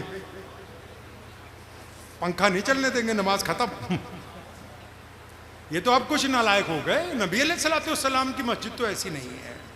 अब सुनो सहाबा ने क्या कहा, आपका ईमान ताज़ा हो जाएगा, इसमें तरबियत भी है आपके लिए। साहबा ने कहा या रसूलुल्लाह सल्लल्लाहु अलैहि वसल्लम अदब से आपको एक बात बतानी थी। भाई क्या बतानी, वो तो सब जानते हैं, ये अल्लाह ने निज़ाम बनाया है, आपको एक बात बतानी थी। हाँ बताओ। या रसूलुल्लाह वो जो औरत आई थी ना वो सिदरी है, उसका दिमाग नहीं ठीक। तो प्यारे पैगंबर अलैहिस्सलाम ने फरमाया वो मेरे सहाबा मुझे भी पता है कि वो सिदरी है, सारा मदीना उसकी नहीं सुनता, अगर मैं भी नहीं सुनूंगा तो फिर कौन सुनेगा। आपने सुनी है कभी किसी सिदरी की बात? आपने कभी किसी दीवाने को पास बैठे हैं आपने कभी किसी दीवाने का मुंह धुलवाया है? नहीं। प्यारे पैगंबर अलैहिस्सलाम ने जब अपनी मस्जिद बनाई ना, कौन सी मस्जिद? मस्जिद नबवी। कौन सी मस्जिद बनाई? मस्जिद नबवी। जब बना रहे थे ना तो उसमें एक चबूतरा बनाने लगे। जो लोग उम्रा कर आए हैं उन्होंने देखा होगा वो चबूतरा, उसको कहते हैं असहाबे सुफ़ा का चबूतरा। किसका चबूतरा जी? अब ये असहाबे सुफ़ा कौन है? देसी जुबान में समझ लो। मौलवियों को भी एक गुजारिश करता हूँ कि जुमे की तकरीरें इनकी देसी जुबान में किया करो। जितनी गुलाबी उर्दू तुम बोलते हो ना, इनके ऊपर से निकल जाए, आधे नीचे से निकल जाए। इनमें से तो आधे जॉन एलिया को जानते हैं, आधों को तो पता ही नहीं कि अमरोए का था। क्योंकि उर्दू इतनी सख्त है, नहीं समझे? अब अगर वो देसी जुबान में हो तो इनके पल्ले पड़ जाए बात। अब नबी अलैहिस्सलाम को पूछा या रसूलुल्लाह ये असहाबे सुफ़ा का चबूतरा क्यों बना रहे हैं, ये क्या है? हुक्म हुआ, उसकी तशरीह ये है कि ये दुनिया का पहला NGO है, ये दुनिया का पहला यतीम खाना है, ये दुनिया का पहला स्कूल है, ये दुनिया का पहला मुसाफिर खाना है, ये दुनिया का पहला विकलांग घर है, ये दुनिया का पहला ओल्ड होम है, ये दुनिया का पहला बेसहारों की छत है। या रसूलुल्लाह यहाँ हम क्या करेंगे? फरमाया जिनको सब धिक्कार देते हैं ना उनको हम यहाँ रखेंगे। या रसूलुल्लाह उनको रख के क्या करेंगे? फरमाया हम बाद में खाना खाएंगे, उनको पहले खाना खिलाया करेंगे। आपकी मस्जिद में है असहाबे सुफ़ा का चबूतरा? है? आपकी किसी एक मस्जिद में असहाबे सुफ़ा का चबूतरा है? नहीं है। चबूतरा छोड़ो, रजिस्टर लगा हुआ है असहाबे सुफ़ा का। हाँ? आप लोग कौन से वाला दीन चाहते हैं? सुभान अल्लाह वाला बस। हाँ, सीरत के अगले वाक़यात अब सर्दियों में दोबारा आएंगे, ठीक है इंशाल्लाह, लेकिन उसमें ज़रा डिसिप्लिन भी हो। लेकिन अब मुद्दे पे आ जाओ। हमारी जो मस्जिद है वो क्या नबी अलैहिस्सलाम की मस्जिद से मेल खाती है भाई? रसूलुल्लाह की मस्जिद में यतीमों के लिए, मिस्कीनों के लिए, मोहताजों के लिए, अपाहिजों के लिए, मुसाफिरों के लिए ठिकाना है। हमारी मस्जिद में है नहीं। रसूलुल्लाह की मस्जिद में जो गैर मुस्लिम रोज आते हैं, जो ये कहते हैं कि अल्लाह के वास्ते हमें खाना खिलाओ, कहत के, अरे बोलो भाई, ये मकसद है? मकसद क्या था? कि रसूलुल्लाह की बातें होंगी, जलसा होगा। जरूरत और मकसद में फर्क है कि नहीं? अरे जरूरत और मकसद में फर्क है कि नहीं? अगर ये माइक वहां रख के बात करता तो यही समझ आती कि नहीं? है भाई, यही बात होती ना तब भी। और अगर ये सोफों की जगह आप जमीन पे बैठते, मैं खड़ा होके बोलता, तब भी यही बात होती कि नहीं? तो ये बात समझ नहीं आई कि नियत यहां बांधो, यहां बांधो, यहां बांधो, नमाज हो जाती है, नमाज। लेकिन अगर नमाज का मकसद फौत हो जाए तो नमाज नहीं होती। तो नमाज का मकसद क्या है? जितने प्रधान है हाथ खड़ा करके बता दो कि इंशाल्लाह तनख्वाह बढ़ा देंगे सुबह से। डर रहे तुम भी, लगता है। चलो नमाजी करे, याद कर लो। हाँ सुनो, नमाज का मकसद ये है, अल्लाह ने कुरान पाक में फरमाया, इन्ना सलाता तन्हा। अरे तुम तो लोकल मुफ्ती हो, आयत भी याद है तुम्हें कि नमाज इसलिए फर्ज कर दी गई ताकि आप गंदी बातें करनी छोड़ दें, अच्छी बातें करने लगें, ताकि आप गंद देखना छोड़ दें, नजरें झुका लें, ताकि आप हराम कमाना छोड़ दें, हलाल को इख्तियार कर लें। अगर कोई बंदा नमाज भी पढ़ता है और मस्जिद से जब बाहर निकलता है, सामने किसी की बेटी सड़क पर चली जा रही है, अब वो बेटी चाहे हमारी है या दूसरी कौम की है, अगर वो उस बेटी की तरफ जिना की निगाह से देखता है, बदकिरदारी की निगाह से देखता है, तो ये कमबख्त नमाज नहीं पढ़ के आया, ये झूठ बोल के आया है। अगर इसकी आंखें झुक गई हैं तो फिर ये नमाज पढ़ के आया है। मेरे वालिद शेर इस्लाम मौलाना हबीबुर रहमान लुधियानवी रहमतुल्लाह अलैह, उनको एक दिन हमने पूछा, अब्बा जी अगर नमाज पढ़ने के बावजूद भी गुनाह ना छूटे तो क्या करें? कहने लगे, बेटा उस वक्त तक अच्छी तरह नमाज पढ़ने की कोशिश करो जब तक तुम्हारी नमाज तुम्हें गुनाहों से रोक ना दे। तो पहली बात तो यही नहीं पता नमाज क्यों पढ़ रहे हैं। अरे भाई नमाज इसलिए पढ़ा रहे हैं, कुरान ने कहा अरईतल्लज़ी फ़ज़ालिकल्लज़ी। मुफ्ती तो बहुत हैं आपके पास में। अब इसमें क्या कहा अल्लाह ने इस आयत में? होती नहीं नमाज, फ़वैलुल लिल मुसल्लीन, फरमाया इनके मुंह पर मार दो इनकी नमाज उठा के। मुर्दों के लिए कुरान पढ़वाने वालों, पढ़ो इस आयत को जरा आंखें खोल के। फरमाया इनके मुंह पे मारो। लोगों ने पूछा, या अल्लाह ये तो अच्छे खासे नमाजी हैं, नमाज क्यों मुंह पे मार दें? फरमाया सिर्फ नमाज ही पढ़ता है, गरीब के मुंह में लुकमा, सिर्फ नमाज ही पढ़ता है। इनको बताया नहीं कि एक बंदा घर से नमाज पढ़ने के लिए चले और अपने बाप को गाली दे के आए, अपनी मां से बदतमीजी करके आए, अपनी बीवी के चेहरे पे थप्पड़ मार के आए, अपने बच्चों को गाली देता हो, उसके पड़ोसी उससे डरते हो, तो अब ये बदबख्त नमाज नहीं पढ़ रहा, ये दिखावा कर रहा है। इसके दिखावे से अल्लाह को कुछ लेना देना नहीं। मुसलमानों के खलीफा उमर बिन खत्ताब रजी अल्लाह ताला अन्हु वो मस्जिद में बैठे हुए थे, तो उनका जो पीए था, पर्सनल असिस्टेंट, जितने बड़े लोग होते हैं ना सारे ही नहीं खराब होते, कई बार चमचे खराब कर देते हैं, तो वो बरगला देते हैं ना, तो वो नमाज पढ़ने एक बंदा आया, तो उसने पीए ने तारीफ शुरू कर दी, हजरत ये जो बंदा आया है बड़ा करोड़पति है, बड़ा दीनदार है, बड़ा नेक है, बड़ा नफीस है, बड़ा ये है, बड़ा वो है। हजरत को गुस्सा आ गया, हाथ उठाया, उसकी गर्दन पे चपत मारी, फरमाया दौड़ के जा, या अमीरुल मोमिनीन कहाँ जाऊं? फरमाया इसकी अम्मा के पास जाना, अगर इसकी माँ कहती है कि मेरा बेटा अच्छा है तो ये अच्छा है, अगर माँ कहती है बदमाश है तो ये नमाजी नहीं, ये फिर बदमाश ही है। ये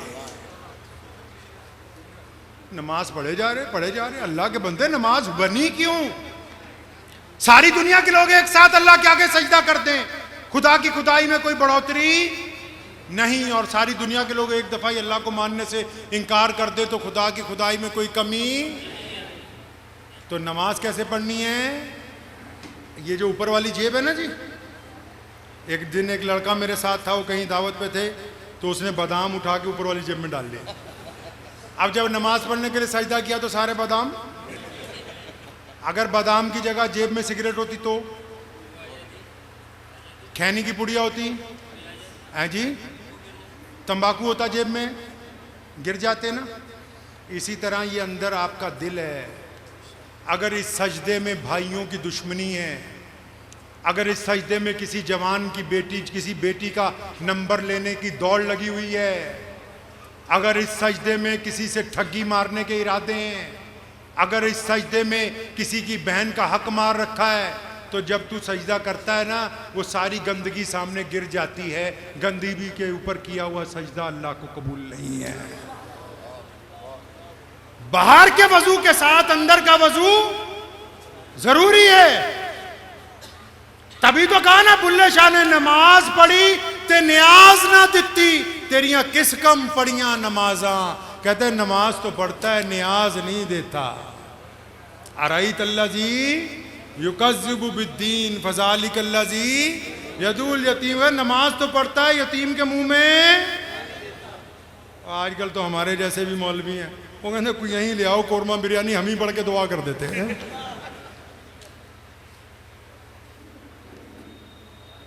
अगर आप नमाज पढ़ते हैं, दूसरे को नजर न्याज नहीं अल्लाह के नाम की, कुछ दे ही नहीं रहे, तो वो नमाज खराब हो गई। अच्छा अगली बात, अब ये तो पता लग गया कि नमाज किस लिए पढ़नी है कि हमने अच्छा बनने के लिए। किस लिए पढ़नी है? बनेंगे अच्छा इंशाअल्लाह, बनेंगे इंशाअल्लाह, माशाअल्लाह। कुरान ने कहा ना कि हमारी बहनें बुर्खा लें। क्या लें भाई? पता है ना मसला?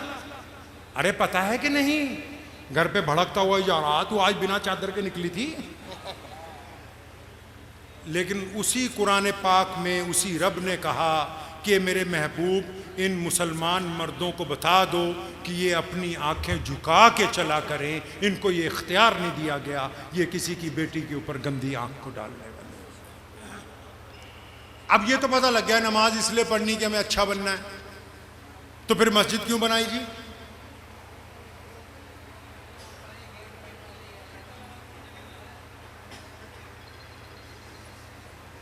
खुदा का वास्ता है मौलवियों के पीछे लग जाओ यार। आप कहोगे नमाज पढ़ने के लिए, मैं कहता हूं नमाज तो रेलगाड़ी में भी लोग पढ़ लेते हैं। कई लोग ऐसे हैं घर में नमाज पढ़ लेते हैं, कुछ लोग कहीं जाते हैं अपने रिश्तेदारों के यहाँ नमाज पढ़ लेते हैं जी। तो नमाज तो घर पे भी हो सकती थी, मस्जिद क्यों बनाई? प्यारे मोहम्मद अलैहिस्सलाम ने हुक्म दिया कि हमने मस्जिद बनानी है। या रसूलुल्लाह सल्लल्लाहु अलैहि वसल्लम क्यों? फरमाया ताकि जमात के साथ नमाज पढ़नी। किसके साथ नमाज पढ़नी है जी? जमात के साथ। क्यों? फरमाया कंधे से कंधा जोड़ के। किससे भाई? कंधे से कंधा क्यों जोड़ना है? फरमाया ताकि तुम्हारे दिल आपस में। आपने कभी मस्जिद को ध्यान से नहीं देखा? कभी ध्यान से देखिए अपनी मस्जिद को। मस्जिद वो खूबसूरत जगह है जहां नमाज जब शुरू होती है, अस्तगफार पढ़ लो, टिक जाओ अपनी जगह। मस्जिद वो खूबसूरत जगह है इधर, खुदा का वास्ता है, मस्जिद वो जगह है खूबसूरत। मिसाल के तौर पे जुमे की नमाज हो रही है, मस्जिद की खूबसूरती देखिए पहले आप। इमाम साहब खड़े हो गए मुसल्ले पे, मुअज्जिन ने तकबीर दे दी। अब पहली सफ में कोई पल्लेदार आ गया, पहली सफ में कोई गरीब आ गया, पहली सफ में कोई फटे कपड़ों वाला आ गया। अब सफ़ें भरनी शुरू हो गई, नमाज जमात खड़ी हो गई। मस्जिद का सदर अगर देर से आएगा तो कहाँ जगह दोगे भाई? अगर कहाँ जगह दोगे? पीछे। और अगर सेहन भी बढ़ गया, कोई शेखुल हदीस आ जाए, कोई वक्त का इमाम आ जाए, कोई बहुत बड़ा मुहद्दिस आ जाए, तो वो कहाँ नियत बांधेगा? उनसे भी पीछे। किनसे? जो बरामदे में खड़े उनसे भी। अगर उनके पीछे फिर एमएलसी साहब आ जाएं, फिर कोई वजीर आ जाए, कोई मुसलमान अफसर आ जाए, कोई वक्त का इमाम आ जाए, वो उनसे भी पीछे वहाँ नियत बांधेगा जहाँ मिल्लत इस्लामिया ने अपने जूते उतारे हैं। क्योंकि ये नबी। अब आप नमाज पढ़ने जाते हैं, आपको ये पता है कि आपके दाएं बाएं कौन नमाज पढ़ता है? जो मोहल्ले की मस्जिदें, उनका ये हुक्म है कि अगर अब्दुर्रहमान फजर में नहीं आया, जोर में नहीं आया, असर में नहीं आया, मगरिब में नहीं आया, ईशा में सारी मस्जिद वाले जाके पूछा कहाँ गया? दुख दर्द में है तो दुख दर्द बांटे, परेशान हाल है तो परेशानी बांटे। अगर आपको जमात से नमाज पढ़ते हो यही नहीं पता कि इमाम भूखा मर रहा, मुअज्जिन के पास कुछ है नहीं, कोई पड़ोसी है उसके घर की छत गिरी हुई है, कोई मेरा भाई है वो दुख दर्द में है, तो फिर किस बात की दोस्ती नमाज में निभा रहे हो? नमाज तो बनाई इसीलिए थी कि एक अच्छी सामाजिक व्यवस्था को जन्म दिया जाता, हम इकट्ठे होकर एक अच्छा समाज बनाते। रसूलुल्लाह की मस्जिद में गैर मुस्लिमों ने आके जब सवाल किया, या रसूलुल्लाह कपड़े खाना, रसूलुल्लाह ने कभी इनकार नहीं किया कि आपकी मस्जिद में भी कुछ ऐसा इंतज़ाम है कि हमारे हम वतन भाई, उनमें अगर कोई गरीब हो वो आप तक पहुंच जाए और आपसे सवाल कर दे तो आप फिर उसकी मदद करने वाले हों। क्या आपने भी ऐसी मस्जिद बनाई है? कौन सा इस्लाम तलाश कर रहे हैं मेरे भाई? कौन सा? अंदाजा तो लगाओ कि हम कहां से कहां पहुंच गए दीन के मामले में। हम नबी अलैहिस्सलाम की तालीमात को कैसे भूल सकते हैं? मेरे पैगंबर अलैहिस्सलाम फाके से पेड़ से पत्थर बंधे, एक गैर मुस्लिम आया, या रसूलल्लाह खाना दीजिए। प्यारे अलैहिस्सलाम ने आवाज़ लगाई, कौन है जो इसको खाना खिला के लाए? मैं जन्नत में आला तरीन खाने का वादा करता हूँ। सहाबा उठे, उसको खाना खिलाया, क्योंकि नबी की मस्जिद है सल्लल्लाहु अलैहि वसल्लम, किसी को खाली लौटाया। आपने सुना होगा, अब मेरी इस बात से कुछ मौलवी ना नाराज हो जाना, आपने सुना होगा रमज़ान में बहुत से लोग चंदा करने आते हैं। हाँ जी, आते हैं ना, तो वो अच्छे लोग हैं, उनको इनकार नहीं करना चाहिए। लेकिन रसूलुल्लाह सल्लल्लाहु अलैहि वसल्लम ने क्या सुन्नत अपनाई? उन्होंने अबू बकर सिद्दीक रज़ियल्लाहु अन्हु को कहा कि ज़कात इकट्ठी करके लाओ। कहाँ इकट्ठी करके लानी है? मस्जिद में। कहाँ? मस्जिद में। व्हाट्सएप यूनिवर्सिटी वाले कहते हैं कि 1930-40 में जब तेल निकला तो अरब अमीर हो गए, लेकिन इस्लाम की तारीख ये कहती है, ये करतबा की जामा मस्जिद जो स्पेन में बनी है, अंदलुस में, ये सल्जोकियों के बड़े बड़े महल, ये सल्तनत उस्मानिया की फलक शगाफ इमारतें, ये पूरी कायनात के अंदर बेहतरीन मुसलमानों ने निज़ाम ये तेल निकलने के बाद नहीं आया। रसूलुल्लाह ने कहा था ज़कात इकट्ठी करो, उसको मस्जिद में लाओ। फिर या रसूलुल्लाह क्या करना है? पहले देखो करीब में कौन गरीब है, हम उसको इतना अमीर करें कि अगले साल वो भी ज़कात देने वाला हो। हमारे यहाँ कोई गरीब नहीं। 75 साल में हम ऐसे ज़कात बांट रहे हैं कि हमारा गरीब गरीब ही है। उमर बिन अब्दुल अजीज़ अलैहि रहमा, जिनको खुलफा राशिदीन का वारिस कहते हैं, उनके बारे में लिखते हैं मुहद्दिसीन कि उनके दौर में ये हालत हो गई थी मुसलमानों की कि ज़कात के जवाहरात खच्चरों पे लाद के कभी यमन भेजते थे, कभी अफ्रीका भेजते थे, कभी स्पेन भेजते थे, वापस आ जाते थे। या अमीरुल मोमिनीन कोई गरीब है नहीं, किसको दें? आप कैसे ज़कात बांटते हो? कहाँ है मस्जिदों के मुतवल्ली?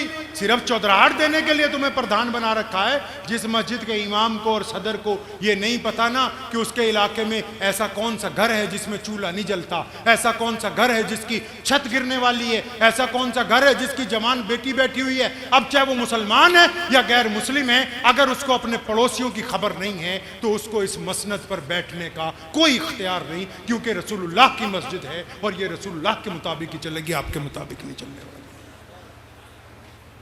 अपने अंदर तब्दीली लानी होगी, लाएंगे इंशाअल्लाह। तब्दीली शुरू कहां से करनी है? अपने आप से। कहां से? एक जलसे में गया ऐसे ही मैं, तो माशाल्लाह आप जैसे ही थे सारे, तो पहले चुप ही नहीं हुए काफी देर। अब जब चुप हो गए तो मैंने पूछा कि भाई तब्दीली लाएंगे अपने अंदर, कहां से शुरू करेंगे? तो आगे एक भड़का हुआ बैठा था, कहता जी मैं अपने अब्बा से ठीक करूंगा सारा। घर में एक बंदा खराब है, ये हमने आसान रास्ता खोज लिया, हमने आसान खोज लिया, अपना सारा इल्ज़ाम गैरों पे डालते हैं। एक कड़वी सी बात बता दूं आपको, हजम कर लेना, है बहुत कड़वी, लेकिन मैं सोचता हूं अगर दवाई नहीं दी तो मर्ज ठीक होने का अंदेशा नहीं। मैं एक जगह गया आपके यहाँ किसी शहर में, आज से 20 साल पहले की बात है, तो मैं नमाज़ पढ़ने गया, तो उस वक्त 1 या 2 सिपाही मेरे साथ होते थे। मेरे वालिद शाही इमाम मौलाना हबीबुर रहमान लुधियानवी रहमतुल्लाह अलैह वो हयात थे। तो मैं मस्जिद में घुसा नमाज़ पढ़ने के लिए, हाईवे पे थी, तो उनको देख के ना कुछ लोग आ गए। मैं पूछा कौन है भाई नमाज में आया? तो जी शाही इमाम साहब का बेटा आया है। वो मेरे पास आ गए अंदर, तो मुझे कहने लगे हाँ हजरत कुछ बता भी जाओ। ये 2002 की बात। तो मैंने उनको एक बात कही, है बड़ी कड़वी, लेकिन आपको सुना इसलिए रहा हूँ, अल्लाह ने चाहा दिलों का जंग उतरेगा, अल्लाह ने चाहा कुछ तब्दीली आएगी। तो मैंने उन्हें कहा यार मैं तो अभी इतना बड़ा मौलवी नहीं कि तुम्हें कुछ बता दूं, एक सवाल तुमसे करना, तुम बता दोगे उसका जवाब? तो आपको तो पता ही है यहाँ सारे एक से एक है। हाँ भाई बता, क्या पूछना? मैं कहा ये बताओ, ये जो इस्तिंजा खाने में बीड़ियों के टुकड़े पड़े हुए हैं, या क्या किसी हुकूमत ने कहा कि मस्जिद में आके बीड़ी पिया करो? ये किसी ने कहा कि मस्जिद में आके पान थूको? गलतियां हमारी, कोसते दूसरों को। किसी और ने कहा कि मस्जिद में सफाई ना करो? किसने ये हालत की? हम खुद हैं ना। तो तब्दीली किसने में लानी? पहले आपने लानी है ना। आप कभी समझते नहीं बात को। प्यारे पैगंबर की एक ही सुन्नत सबसे कीमती है, सबसे कीमती, सबसे बड़ी सुन्नत कौन सी? 12 कहा बदगुमानी कुफर है, 12 कहा अच्छा सोचो, पॉजिटिव सोचो। अब हमने नौज़ुबिल्लाह इस सुन्नत को छोड़ा, हमने हर बात पे उल्टा सोचना शुरू किया। क्या करना शुरू किया? उल्टा सोचने से क्या नुकसान हुआ? घर में इख्तलाफ हुआ, वो इख्तलाफ मोहल्ले में आया, फिर बरादरी में, फिर मस्जिद में, मस्जिद से सियासत में, और सियासत में इस हद तक आया कि आप इक़्तिदार से, आपने क्या सोचा छोटी बीमारी है? जो लोग कहते ना आप में, यार मैं तो जो कहता हूं, हमारे एमएलसी साहब के पास तो ऐसे 2-4 रोज आ जाते हैं, अजी भाईजान मैं तो मुंह पे ही कह दूं, तुम्हें पता ही है जी। जो बंदा ये बात कहता है उससे बड़ा बेईमान कोई नहीं। वही लुल्ली कुल्ली हुमाजा तिल्लुमाजा, अल्लाह फरमाते वैल और तबाही है उनके लिए जो दूसरों के ऐब तलाश करते हैं फिर उनको आगे सप्लाई करता है। इसका इतना छोटा दिल है कि अपने भाई की जरा सी बुराई, अपने दोस्त की, अपने मोहल्ले की जरा सी चीज दिल में नहीं रख सकता, और ये झूठ बोलता है। अगर ये सच बोलने वाला होता ना तो ये अपने दोस्त को कहता कि मैं फलां दिन तेरे घर गया था, तेरी बहन पे गंदी निगाह डाली थी। इसमें सच बोलने की हिम्मत नहीं है, ये झूठ बोलता है। ये सच बोलने वाला होता तो कह देता मैंने अपनी सगी बहन की जमीन मार रखी है, मैं अपने बाप को गाली देता हूं, मैंने ठगी मारी 50,000 फलां से। ये क्योंकि अपनी सच्ची बातें छुपाता है, दूसरों की लगाता है, इसका मतलब ये बेईमान है, ये नेक आदमी नहीं है। पहले तब्दीली अपने अंदर लानी है, लाएंगे इंशाअल्लाह। गीबत से तौबा, अगर माँ बाप नहीं राजी तो अल्लाह राजी नहीं है, और अगर बीवी भी नहीं राजी तो अल्लाह राजी नहीं है। बीवी का राजी होना भी बहुत जरूरी है। अब मुझे एक मेरे दोस्त का फोन आया, कहता इतनी बीवियों के हक में तकरीरें कर दी, तो मेरे वाली तो कहता सुन भी ना रही अब मेरी बात। एक बंदा था जिम्मेदार, यमन में रहता था। कहां? उसको उसकी शादी किसी बड़े घर में हो गई, तो उसकी बीवी रोज उसे डांट देती। तो एक दिन तंग आके उसने घोड़ा खोला, अपनी बीवी को कहने लगा तेरी शिकायत मैं अपने अमीरुल मोमिनीन से। उन दिनों में अमीरुल मोमिनीन कौन थे? उमर बिन खत्ताब रज़ियल्लाहु ताला अन्हु। जलाली जो जमीन पे दुर्रा मारते हैं तो जलजला रुक जाए, जिनके बारे में अल्लाह के नबी ने कहा एक रास्ते से गुजर जाएं तो शैतान नहीं गुजरता, जो ये कहते हैं अलल ऐलान कि जिनके अली मौला हैं मैं उनके साथ खड़ा हूं, करमुल्लाह वजहू, जो ये कहते हैं कि सैयदना हसन हुसैन की जूतियां मेरे सर पे रखी जाएं तो मैं इसको अपने लिए इज्जत की बात समझूंगा। वो अमीरुल मोमिनीन उनके पास पहुंच गया, बंदा शिकायत लेके। क्या शिकायत है जी? कि बीवी डांटती बहुत है बात बात पे। ठीक है, अब आप में से कई सोच रहे होगे हमारी भी यही शिकायत है। अब पहले सुन लो पूरी बात।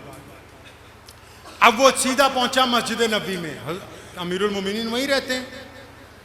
तो दोपहर का वक्त था, अरब में रवाज है दोपहर को कोई मीटिंग नहीं होती, ऑफिस सारे, दुकानें भी। अब पूछा अमीरुल मोमिनीन कहाँ है? तो गुलाम ने कहा कि हजरत तो घर चले गए। अब जो हजरत हैं या जितने भी बड़े लोग हैं, अब ये सारा दिन भी लोगों की सुनते रहे ना, जब सोने जाएंगे जो आएगा तो नाराज होकर जाएगा, हो गया मेरी तो सुनी नहीं। अब वो घर ही पहुंच गया।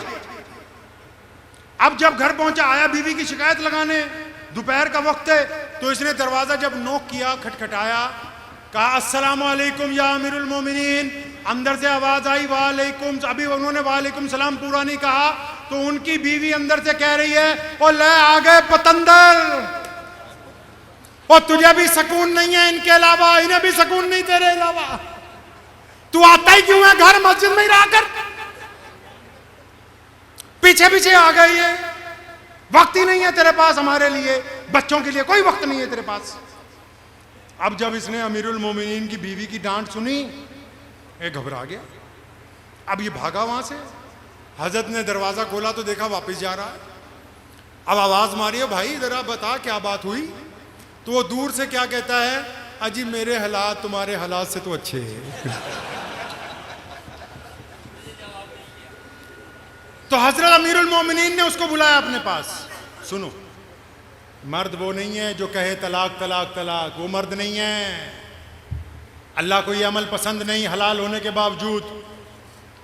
मर्द वो थोड़ी होता है जिसके कपड़े ज्यादा अच्छे हों, मर्द वो थोड़ी होता है जिसकी पगड़ी, जिसकी घड़ी, जिसकी गाड़ी बहुत अच्छी हो, मर्द वो थोड़ी है जिसकी चमड़ी बड़ी खूबसूरत है, मर्द वो थोड़ी है जिसकी दाढ़ी बड़ी चमक रही है। अरे मर्द वो है जिसने 10 लोगों में बैठकर कह दिया कि मैंने तुझे रब रसूल को गवाह बना के कबूल कर लिया है। अब कब्र की लहद तो आ जाती है, वो बदतरीन हालात में भी अपनी बीवी को तलाक नहीं देता, हम उसको मर्द कहते हैं। अब हजरत ने बुलाया, उसे कंधों से पकड़ा, क्या बात है? और मैं हजरत मैं तो अपनी बीवी की शिकायत लेके आया था, यहाँ तो थारे वाली भी डांट रही। और फरमाया सुन, उसके कंधे पकड़े, फरमाया पे नहीं होते तो ये मेरी गैर मौजूदगी में हमारे बिस्तर की हिफाजत करती है, जब हम घर में नहीं होते ये हमारे माँ बाप को खाना खिलाती है, जब हम घर में नहीं होते तो सबसे ज़रूरी काम हमारी नई नस्ल की परवरिश करती हैं। तो अगर इनके पास पूरे घर में तेरे अलावा सुनाने के लिए कोई दूसरा बंदा है नहीं। अल्लाह को ये रिश्ता पसंद है। किसको पसंद है जी? कब पसंद किया पता है? ये ना कहा करो, ये कहा करो तनख्वाह बढ़ा देंगे। कब पसंद किया इस रिश्ते को अल्लाह ने पता है?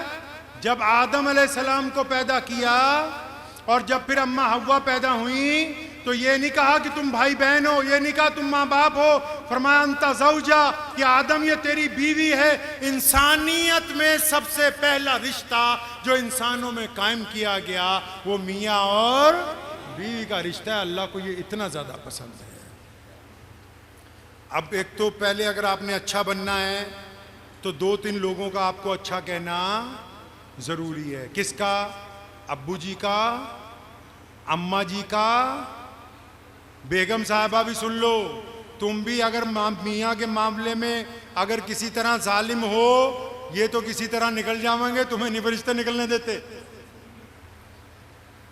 जालिम कोई हो, मर्द हो औरत हो, अल्लाह को जुल्म पसंद नहीं। फिर आपके बच्चे आपके दोस्त हों और आपका पड़ोसी, अगर ये 5 लोग कहते हैं कि आप अच्छे हैं तो इसका मतलब आप अच्छे हैं। अगर ये 5 कहते हैं कि आप बुरे हैं तो आप बुरे हैं, आप अच्छे नहीं हैं। तो अच्छे बनेंगे? आखिरी सवाल, बस एक सवाल ही और करना है और इसका जवाब भी नहीं चाहिए। मजे की बात ये जो सवाल अभी आपसे पूछना है इसका जवाब नहीं चाहिए। आपके पास दिल लगा हुआ है? दिल, अरे दिल है, हाथ लगा लो, एक हाथ रख लो इस पे। सवाल ऐसा है ना, कई बार ये पकड़ लो, दिल पे हाथ रख लो। आप मुसलमान हैं ना, सब दीनदार हैं, इसलिए आपसे ये सवाल करने लगा। कोई दिन आपकी जिंदगी में, आपकी जो भी उम्र है, 15 साल, 20 साल, 40, 50, 60, जो भी है, आपकी जिंदगी में कभी कोई ऐसा दिन आया हो कि शाम को आप घर पहुंचे हो और आपने जाके अपने बूढ़े अब्बू जी को गले से लगाया हो और फिर कहा हो कि अब्बा मुझे तुझसे बहुत मोहब्बत है, मैं कह नहीं सकता हूँ लेकिन तेरी याद भी बहुत आती है। या जिनके बाप का इंतकाल हो गया, किसी शाम वो कब्रिस्तान में अकेले चले गए हों यारों की महफिल को छोड़ के, और अपने बाप की कब्र पे हाथ फेर के ये कहा हो कि यार अब्बू आज सब कुछ है, गाड़ी है, पैसे हैं, खाना है, लेकिन मेरे घर में तू नहीं है। कोई दिन आया आपकी ज़िंदगी में ऐसा? ये सिर्फ इसलिए पूछ रहा हूं कि मेरे प्यारे महबूब मोहम्मद रसूलुल्लाह ने फतेह मक्का की रात में ये बात उम्मे हानी से कही थी, हानी मैंने अपने अब्बू को नहीं देखा, तूने देख रखा है, खुदा के लिए मुझे बता तो सही मेरे वालिद कैसे थे। आपने कभी अपने अब्बू को गले लगाया? बताओ। कोई ऐसी शाम आई है कि आप अपनी माँ के कमरे में चले गए हो, आपने कहा हो अम्मा आज तेरे से बहुत सारी बातें करनी है, अम्मा मुझसे कभी डरो नहीं, आप अगर मुझसे डरोगी मेरा रब मुझसे नाराज़ हो जाएगा, और आपने वो रात अपनी माँ के कदमों में गुजारी हो। कोई ऐसी रात आई है आपके पास? या जिनकी माँ गुजर गई वो अपनी माँ की कब्र पे गए हों कि अम्मा अम्मा तेरी बहुत याद आती है, तूने मुझे बड़ी परेशानी में पाला है, कभी गए आप? अच्छा ये भी छोड़ो, आपका कोई जिगरी यार जिसको पता है आपको कि यार नौकरी पेशा है या दुकानदार है, रोज इकट्ठे होते हो 10 मिनट 15 मिनट, आपको पता है कि यार ये गरीब है लेकिन मांगता नहीं है और अल्लाह ने आपको बहुत दिया है।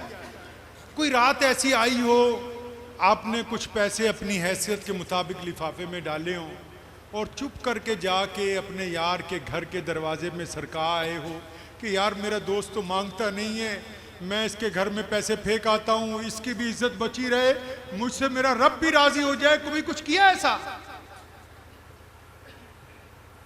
ये मेरे नबी की सुन्नत है ना, वो रातों को उठ के जाते हैं, लोगों के घरों के बाहर सामान राशन रख के आ जाते हैं। या कभी कोई ऐसी दिन गुजरा हो आपकी जिंदगी में कि आपने सड़क से किसी गरीब का हाथ पकड़ लिया हो कि चल यार तेरी मैं फोटो नहीं खींचनी, तुझे अच्छे कपड़े पहनवाता हूं। मेरे नबी अलैहिस्सलाम का यौम वफात है, उनकी मिलादुन नबी है, आज तू यार मेरे साथ चल, मैं तुझे बेहतरीन खिलाऊंगा अपने घर में। आपने कभी कुछ ऐसा किया है? क्या कोई ऐसा दिन आया आपकी जिंदगी में कि आप चुपके से रास्ते के चंद पत्थरों को हटा के आए हों कि मेरे बाद से कोई गुजरने वाला, चाहे वो मुसलमान हो या गैर मुस्लिम, गुजरेगा तो गिर जाएगा, उसके चोट लग जाएगी, मेरे नबी की सुन्नत है इन पत्थरों को रास्ते से हटा देना। कभी कुछ आपने ऐसा किया है? कोई रात ऐसी आई है कि आप मस्जिद में घुस गए और सारी मस्जिद के बाथरूम टॉयलेट धो दिए हों कि अल्लाह का घर है, मैं अल्लाह का हकीर बंदा हूं, मुझे ये साफ करना है? पूछो तो सही इस दिल से, कोई ऐसा वक्त आया कि ये दिल तड़पा हो? अरे इश्क तो आज भी होता है रसूलुल्लाह सल्लल्लाहु अलैहि वसल्लम से, जब हम गैर की बेटी की तरफ आंखें झुका लेते हैं, जब हम छुप के किसी को सदका देते हैं, जब किसी की बुराई हम अपने दिल में छुपा लेते हैं, जब किसी के ताने को हम पी जाते हैं, जब ताकत होने के बावजूद हम किसी से बदला नहीं लेते, तो इश्क नबी तो आज भी अदा होता है सल्लल्लाहु अलैहि वसल्लम। अदा करने वाले लोग चाहिए।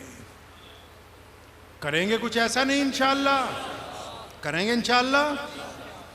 इस्लाम ये नहीं कहता कि सारी दुनिया मुसलमान हो जाए, लेकिन इस्लाम ये कहता है कि किसी मुसलमान की वजह से किसी दूसरे को ये कहने का मौका ना मिले कि मुसलमान बदतमीज होते हैं।